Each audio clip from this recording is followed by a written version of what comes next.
Namaha. Harihi Om.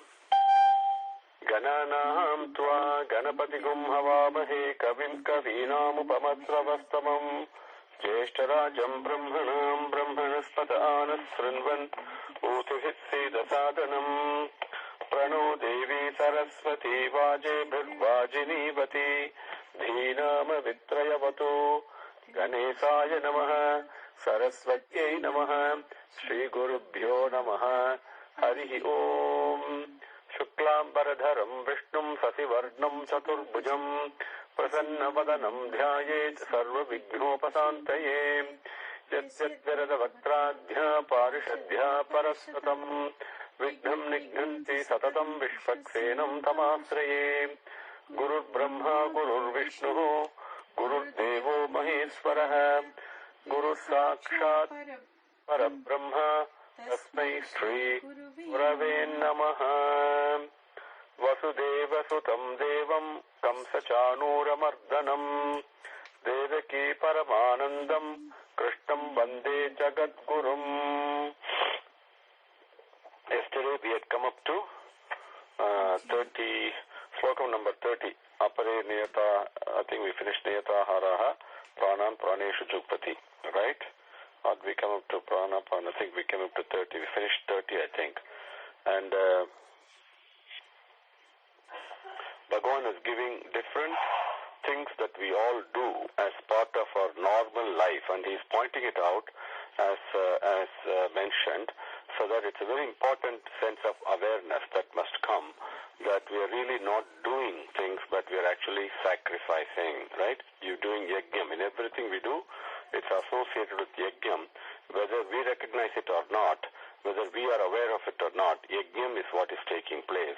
And the whole idea of this is to make us aware of it, so that is that introduction to that knowledge, that jnanam, that the chapter title is called Jnana Karma Sanyasa Yoga, right?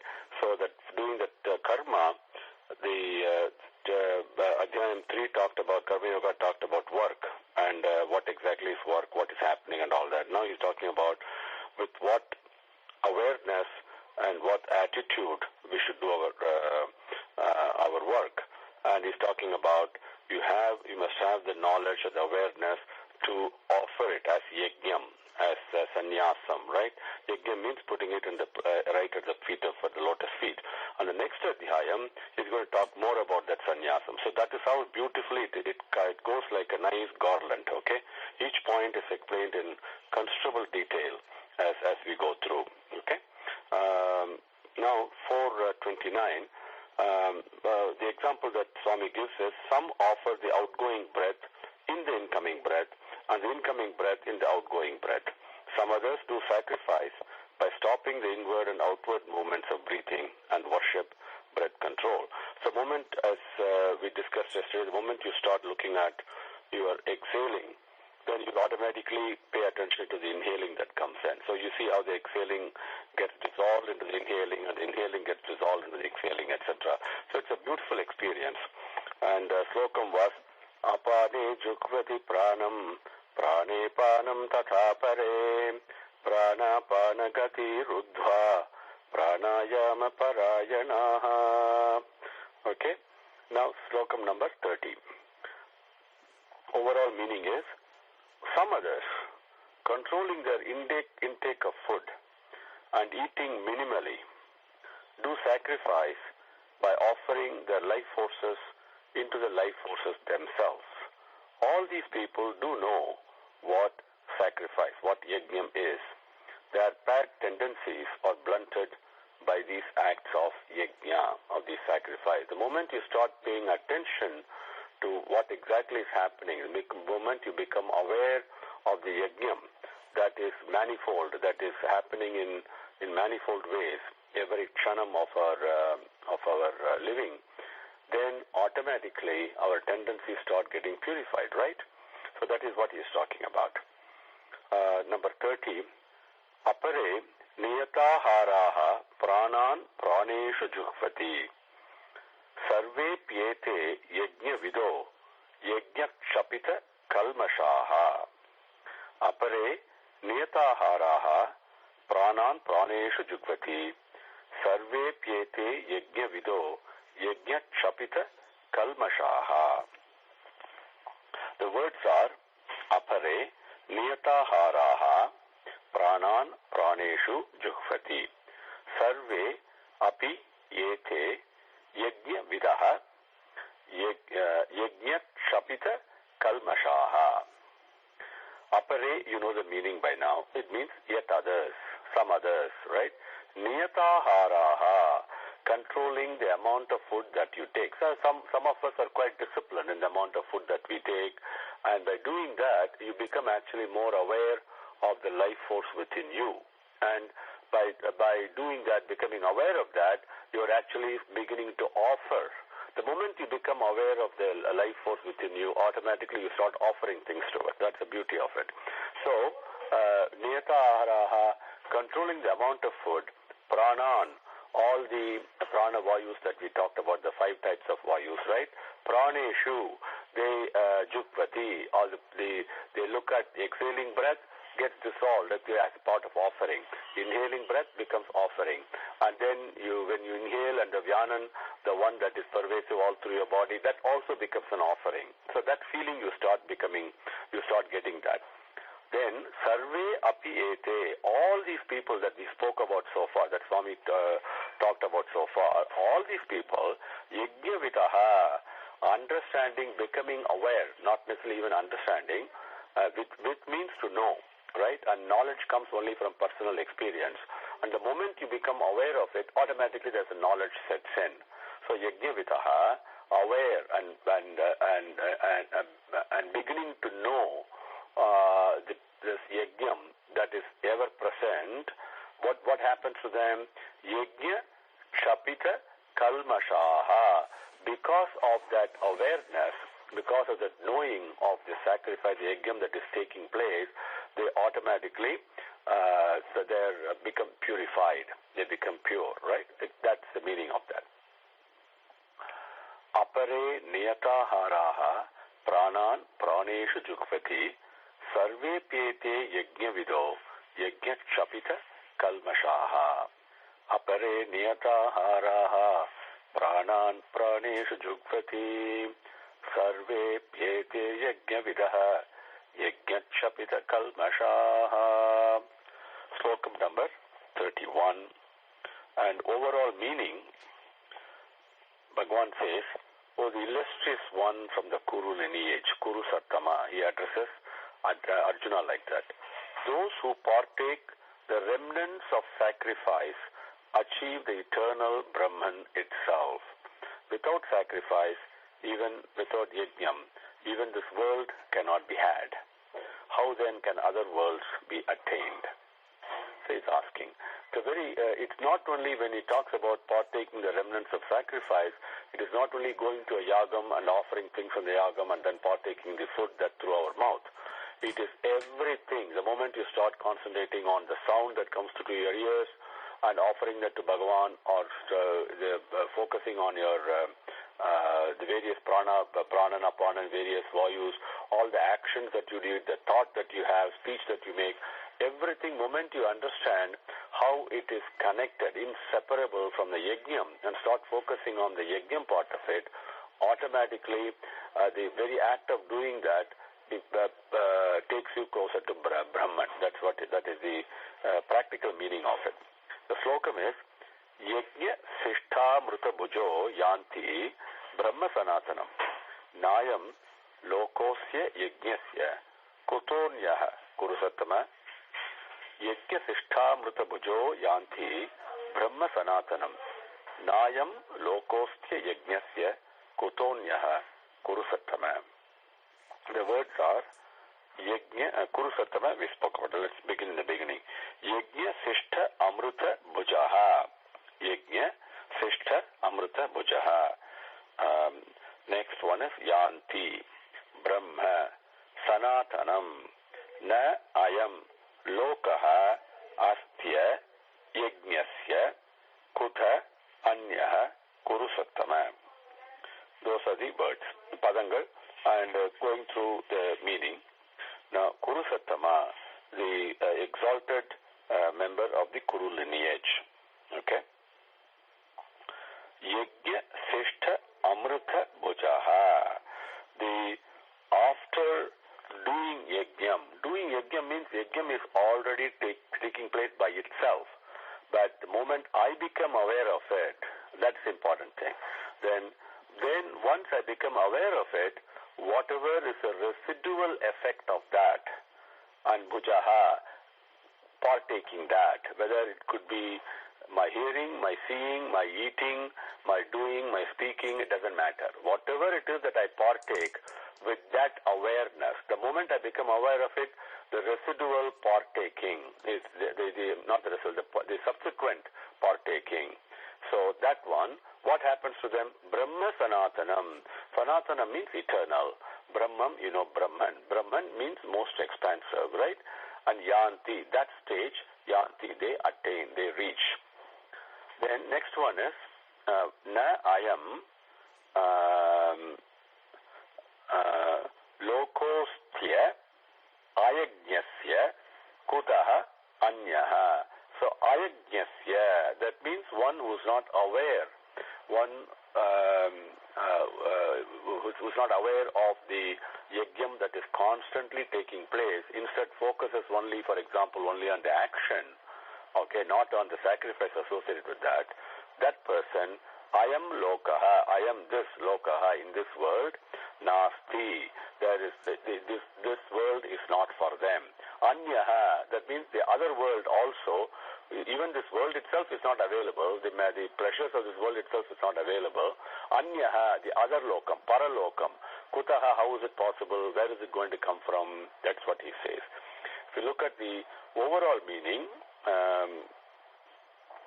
who partake the remnants of sacrifice achieve the eternal Brahman itself. Without sacrifice, without aware of the sacrifice that is taking place, even this world cannot be attained. How then can other worlds be attained? That is the meaning. Okay. Now next, the final, just reciting the slokam again. Yajna Sishtamrita Bhujo Yanti Brahma Sanatanam Nayam Lokosya Ayajnasya Kutonyaha Kurusattama. Number 32. The overall meaning, now Bhagavan says, thus various sacrifices. Sacrifice again is a very limited translation of the word yajnam. You can take it as an offering to the lotus feet, offering to the Parabrahman that is always present, okay? And that offering is also automatically taking place all the time, right? But we need to become aware of it. The moment I become aware of it, humility sets in, Vinayam sets in, and my attitude and approach and perspective, everything changes. That's what he's talking of. So thus, various types of sacrifices have been explained through the Vedas. Understand that all these sacrifices are inseparable from action. Saha yajnaha prajaha srishtva, right? We saw that in Adhyayam 3, Slokam number 10, if I remember that number. And then we also saw the cycle, how from karma yajna comes, only from yajna rains come, only from rains food comes, etc. Right? All these are Bhagavan explaining right now. Okay? So various sacrifices have been explained through the Vedas. Understand that all these sacrifices are inseparable from action. Knowing that, become free. So actions and associated sacrifices, karma and yajna, they take place by themselves automatically as a natural discipline, as a natural occurring. Once you become aware that it is taking place by itself, automatically that sets you free. Okay? That's what Bhagavan says. Evam Bhagavida Yajna Vitata Brahmano Mukhe Karmajan Vidhi Tan Sarvan Evam Jnatva Vimokshase.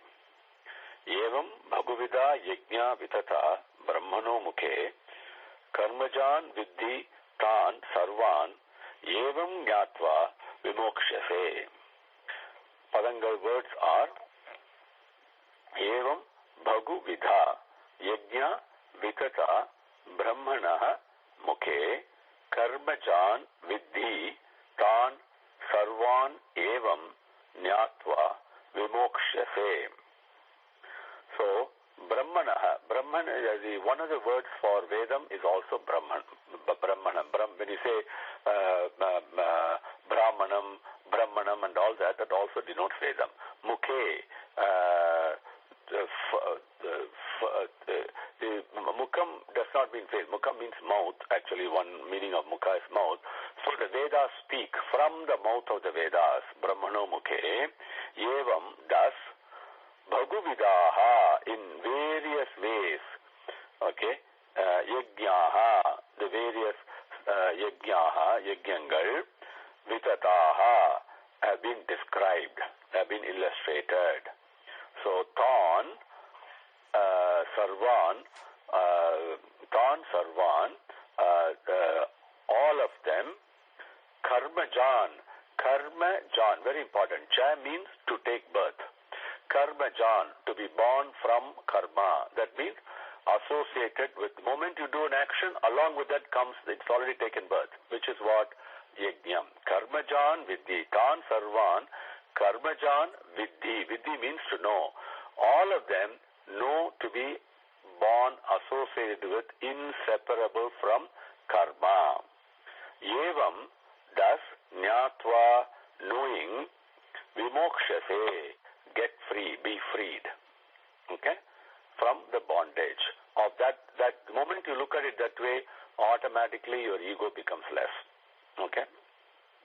And you become aware of that entity that is present all over, and then it takes you in a different pathway entirely. Right? Evam bahuvida yajna vitata brahmano mukhe karmajan vidhitan sarvan evam nyatva vimokshase. Okay. Now, questions come. Okay, now he's explained different ways the yajna is taking place. But then the question next comes, okay, if the yajnas are all taking place, what type of yajna should I do, even though I know that if I do an action, that immediately becomes associated with yajna, or yajna is born from it, right? Associated with it. So what type of action should I do? Next question comes, right? Which is better, right? So for that, Bhagavan answers in 33, oh, the terror of force, he says, Parantapa, for Arjuna's name, the sacrifice, the yajna that emanates from a compassionate heart is superior to mere material sacrifices, material offering like charity.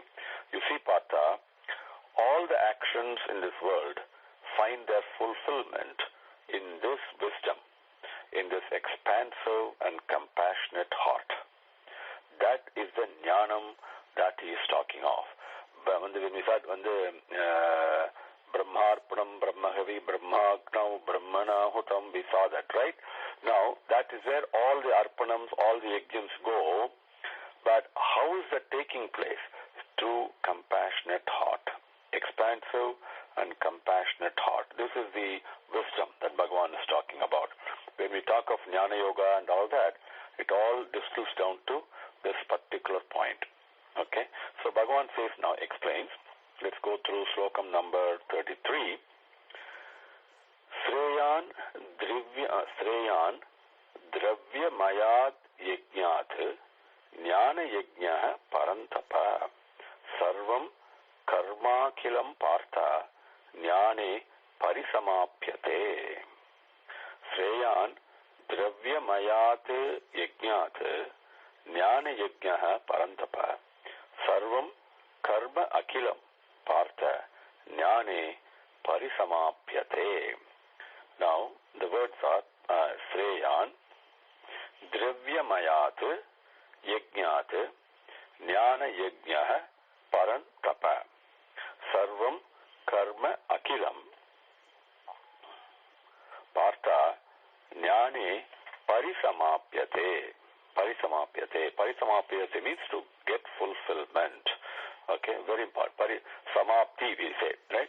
Parisamapti means end. Parisamapti means how does it end? But completely fulfilled. There is nothing left over. Fulfillment. Okay. Now, Padangal meanings. Parantapa means the torture or the terror of your foes. Okay, and Parantapa is addressing Arjuna. Dravyamayat, the materialistic offerings that we have, right? That we make. We create the sacrifice. You go and give some charity or donate some money or some food or whatever it is. Okay, they're all dravyamayat, yajnat. They're all sacrifices, offerings, material offerings. The Jnana Yajna is very important. Jnana Yajna is the awareness or the sacrifice, the impulse to offer and submit at the lotus feet, emanating from a compassionate heart, from a loving heart. Okay, that is superior, Shreyan, to mere material sacrifices. Jnana Yajna is Shreyan Dravyamayat Yajnat. Okay, that is the way you can read it and the way that we understand English. Okay, so then Bhagavan says, Partha, see, Sarvam Karma Akilam, all the actions in this world, okay, Jnane, in this wisdom, they find Parisamapyate, they find fulfillment in this wisdom, in this expansive, compassionate heart. In this Jnanam is where everything gets fulfilled. Okay? So you're getting slowly introduced to how to do karma and how to do the offerings and how to do the yajnam, etc., right? And with what attitude I must do. Remember, it all goes back to mind. Because manmana bhava, that's the final thing, right? So everything goes back to that. The slokam is slokam number 30. We were at 33, right? Okay. Shreyan dravyamayat yajnat jnana yajnah parantapa sarvam karma kilam partha jnane parisamapyate. Now, next slokam is 34. 34 is a very interesting slokam, and I'll tell you a short story associated with that, a very powerful one. But looking at the overall meaning, it says, but now where am I going to get this jnanam from? Right? Next question comes. If everything is find fulfillment in this wisdom, this jnanam, which is compassionate heart, compassionate and loving, expansive heart, okay, but I need to know more about it. So how am I going to learn that? Bhagavan says, my dear Arjuna, learn this wisdom from those who know it. Serve them with obedience and love. Seek to know from them through questions born of sincerity and humility. They will remove your ignorance. You will then shine in the basic truth that you are, because you are that compassionate, expansive, loving heart. That is what you, me, everybody is. But we are suffering from that ignorance. So to remove that ignorance, once you remove that ignorance, automatically once you remove ajnanam, the jnanam comes. So that he says, seek to know this wisdom from who know it. Only people who already know it. Serve them with obedience and love. Seek to know from them through questions born of sincerity and humility. Be very humble. Be very loving to them. They will remove your ignorance. You will then shine in the truth that you are. Tat viddhi pranipatena pariprasnena sevaya upadekshayanti te jnanam jnaninaha tattvadarshinaha. Tat viddhi pranipatena pariprasnena sevaya upadekshayanti te jnanam jnaninaha tattvadarshinaha. The padangal, the words are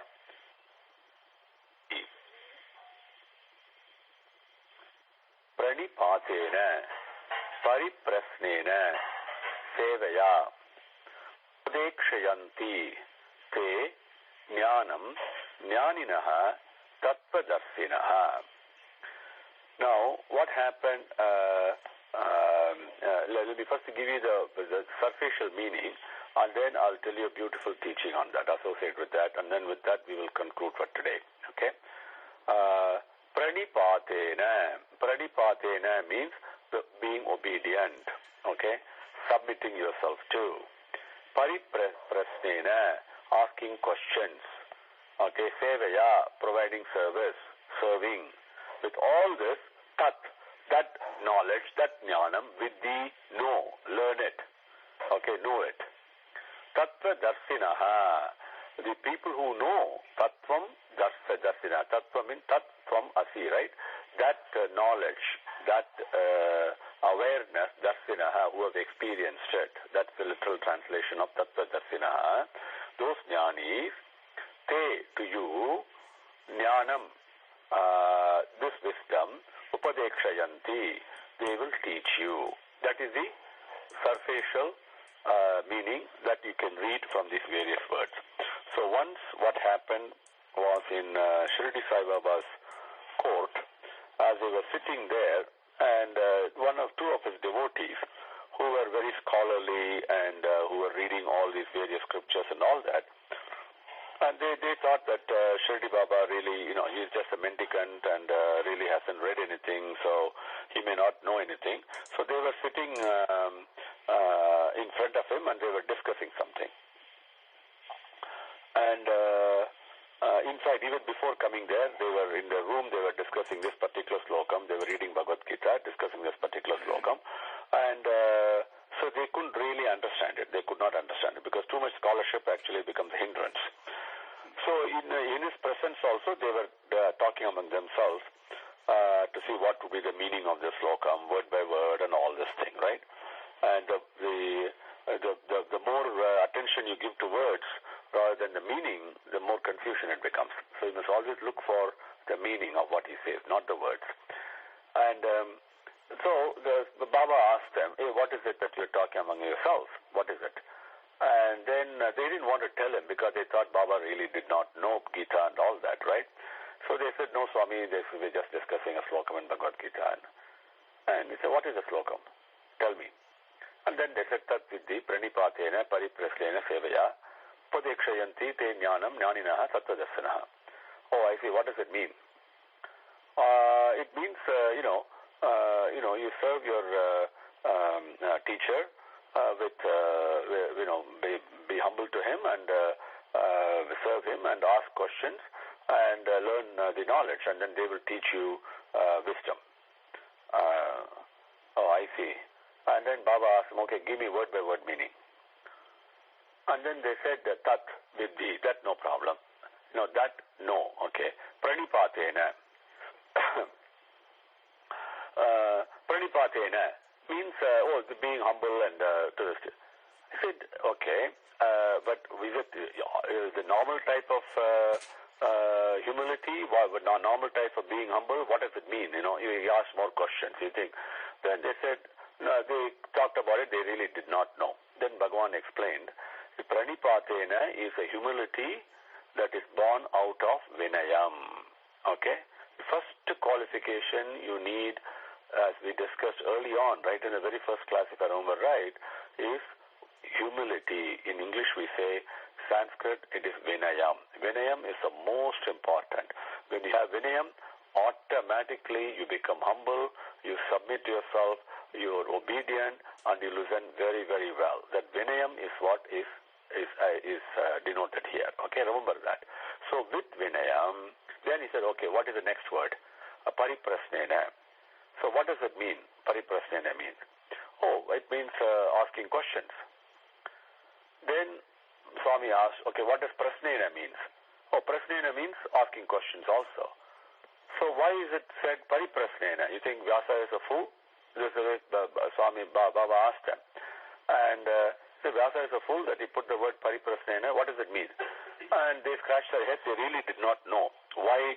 What is the difference between pariprasnena and prasnena? Prasna means to question. Why say pariprasna? What does it mean? Then Swami explained, you must ask your questions with love, sincerity, and real eagerness, like a way a child wants to learn something. A question is asked sincerely, not to show off your knowledge or not in a haphazard manner. It should be asked with sincerity. Sevaya is the next word that comes. So what does Sevaya mean? Say, oh, Swami, to serve him. And what does service mean? Oh yeah, whatever he wants, you provide, you do your namaskaram to him. And no, that's not what Sevaya is. Sevaya is through your mind, through your speech, and through your body, you serve the needs of that Guru automatically. How Krishna learned from Santipani. That's the example that we have to look for. So the reason I'm going into this particular slokam a little bit more detail is because these words that are given by Vyasa, each one is a gem and has a very special meaning. So I'm just explaining that to you in this particular slokam. Okay? Next comes Upadekshayanti. And what does Upadekshayanti mean? Upadekshayanti means, we say in English very quickly, teach. Okay, that's what it is. Upadekshayanti. And basically teach. Let's move on with that, okay, because of the lack of time. They, then Jnanam and wisdom, or Jnanam, this wisdom that we talked about, right? Then Swami asked them a question. Can you interpret it in any other way? Can you understand it in any other way? Te Jnanam. We read that. The words come back to us from the book that we are looking at. Te Jnanam. Actually, how can you teach wisdom? It's not possible. So then they said, oh, you can also read it as Te Ajnanam. In Sanskritam, the word A gets in between, right? So Te Jnanam Upadekshayanti, and wisdom is something that cannot be taught. Only when you remove ignorance, wisdom already that is existing there, already it is there, it is shining, it begins to shine. It is like going into a dark room and remove the darkness, you turn the light on, right? It is like that. The ajnana, you remove ajnanam, you get jnanam. That is how it is taught. So that is how Bhagavan explained it. So jnaninaha, tattvadarsinaha, only people who know can teach. Everybody else can only talk. Okay? So that is the meaning of the slokam. Let us go through that once more and we'll conclude for today. Tat viddhi pranipatena pariprastena sevaya upadekshayanti te jnanam jnaninaha tattvadarsinaha. Om Shri Gurubhyo Namaha. Harihi Om. Samastalokaha Sukhino Bhavantu. Samastalokaha Sukhino Bhavantu. Samastalokaha Sukhino Bhavantu. Om Shanti Shanti Shantihi. Harihi Om.